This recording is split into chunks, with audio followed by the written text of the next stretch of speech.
ID, but unfortunately, because I have not committed a crime and you have not articulated reasonable articulable suspicion. You're within 20 feet of the pedestrian escalator and the bridge. I'm asking you to check with your sergeant. No, we don't have to check that. Okay, I'm the one that used to be a case manager for homeless rights. If you want to be a cop and enforce the laws, then go be a police officer. This female officer walks in overflowing with a sense of absolute authority, and it becomes obvious the moment the man asks to speak with a supervisor. Instead of following protocol and calling one, she fires back with one of the most arrogant lines ever caught on camera. If you want to enforce the law, become a cop. That single sentence sets the tone for the entire encounter. The man is simply sitting in a public pedestrian area, fully within his rights, yet two officers approach, demand his ID, and claim he's 6 meters from the escalator, twisting that meaningless distance into an accusation of obstruction.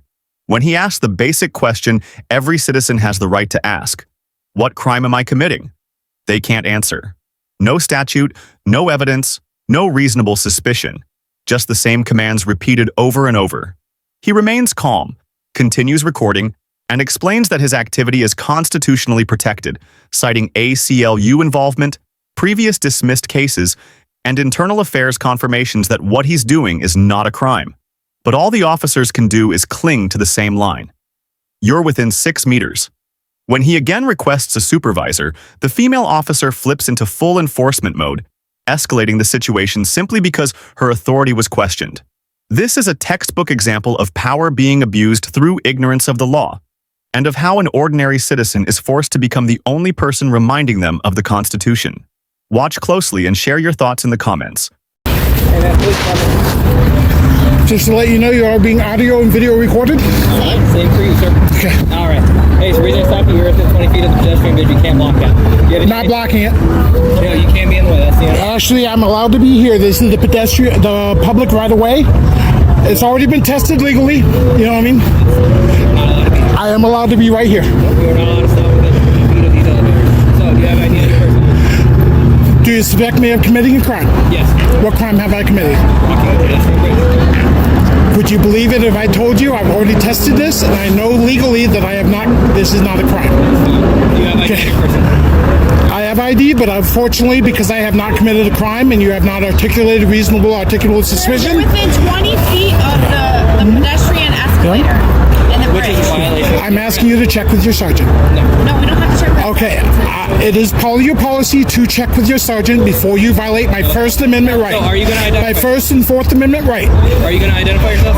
Under threat of arrest, I will. Because You if don't you don't identify identify yourself. Are you going to arrest me? Yes. Okay. So this is the First Amendment protected activity, and you're violating my Fourth Amendment rights right now. Under threat of arrest, can I get your name and badge number, please? 17215. Name? Fitzpatrick. Name? Name tag, sir. Right The- here. It's my name tag. Right? Is that what you tell the judge? Furnace. Right here. Okay. Furnace, badge number? 16681. Thank you. I'm asking you again to call your sergeant. Sergeant Drager, I don't know if you know who Sergeant is. Okay, Sergeant Drager is the one that checked with your legal advisor and found out that what I'm doing is constitutionally protected. So I'm just telling you that what I'm doing is constitutionally protected. It is right. It's already been, the ACLU's already challenging it in the courts. The courts have already held summary judgment in favor of the ACLU and us. So I know you don't. I'm advising you for the video. So when we do go to the lawsuit, you can't say that we weren't advised. We weren't told to check. Damian Rudbush, 2 cases already that you guys have tried using the same thing, dismissed.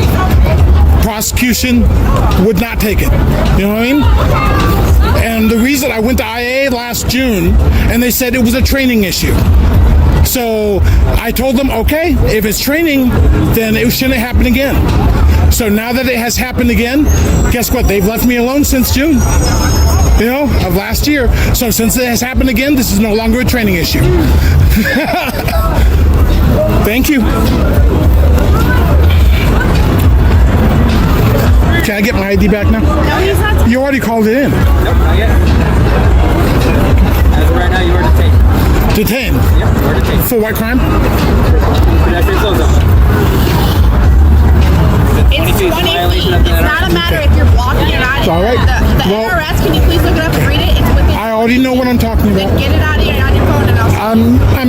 recording right now? Within 20 feet.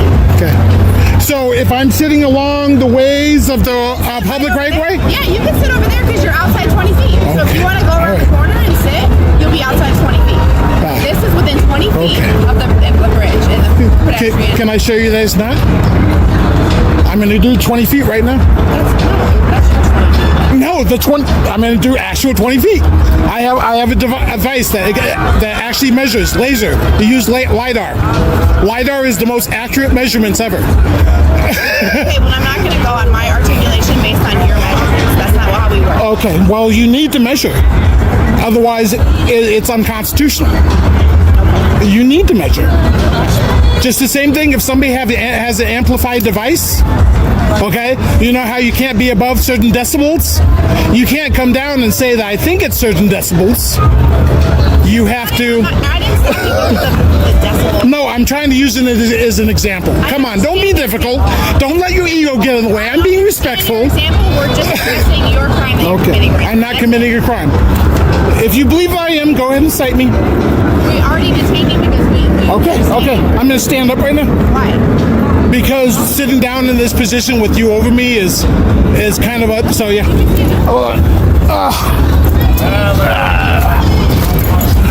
In fact, the reason I came over here was because another person told me that you guys have been messing with them. You're right. I came to chill. Well, I guess the courts will decide, especially if you cite What me. happens? We enforce the law and they decide.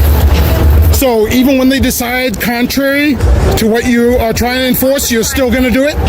You're still going to do it? Crimes that get dismissed by the court. For no probable cause? Yes, it does. Anything that you're right about, they would keep. Okay. Here's your ID. Thank you. Hey, like I said, you're within 20 feet of the bridge. Can't be blocking that flow zone. I asked to talk to your sergeant. If I can't talk to your sergeant, I'm going right down to your booth down there, and I will get the sergeant. That's fine. Okay? All right, that's what I'm going to do. And I'll be right back. And if you come back here, then we're going to cite you because we've already warned you. Cite me right now. No, we're giving you a warning. Cite me right now. I'll be... It's not our policy. We warn you, and then if you Because come you back, know I'll win. No. And then I can get you for false arrest. I can get you for false arrest. I can't get, unfortunately, I can't get the, it's, even though it's a cite, it's still an arrest. It's still an arrest. Yes, false arrest is. our policy and procedures is we warn you, and if you come Oh my back, God, how little you know about the law if you're saying false arrest isn't a charge. Last time I checked, I'm the one in the uniform and you're not. I'm the one that used to be a case manager for homeless rights. If you want to be a cop and enforce the laws, then go be a police officer. I'm a case manager. I am a homeless advocate. I know the law. Exactly. Then you can't be a police officer, so don't try to enforce laws. I can't be a police officer. Move on or we will cite you. Okay, all right. Thank you. Thank you.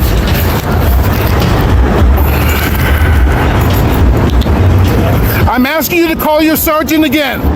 It is part of your policy to call your sergeant if asked. You have violated my rights. I'm asking to talk to your sergeant. From the very beginning, these officers chose the wrong approach.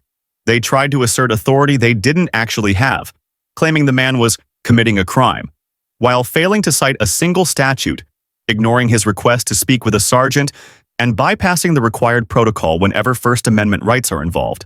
Meanwhile, he stayed calm and explained that recording police is a constitutionally protected activity, that standing near a designated area is not a crime unless there is actual obstruction, and that the so-called 20-foot rule they kept invoking has no legal weight without precise measurement. Their own legal advisors, and even their sergeant, had already confirmed that this activity is protected under the Constitution. Yet today, they chose to escalate, threaten arrest, and still couldn't provide a legitimate charge. What makes this video stand out is the man's composure. He never insults them, never loses his temper, and relies only on the law, his rights, and his experience to remind them that what he's doing is entirely lawful, something the ACLU and the courts have already affirmed. This is exactly the kind of citizen a healthy democracy depends on, someone willing to stand up and keep law enforcement from overstepping their authority. And the lesson here is crystal clear. When officers don't know the law, citizens must remind them. And when citizens refuse to be intimidated, freedom actually means something.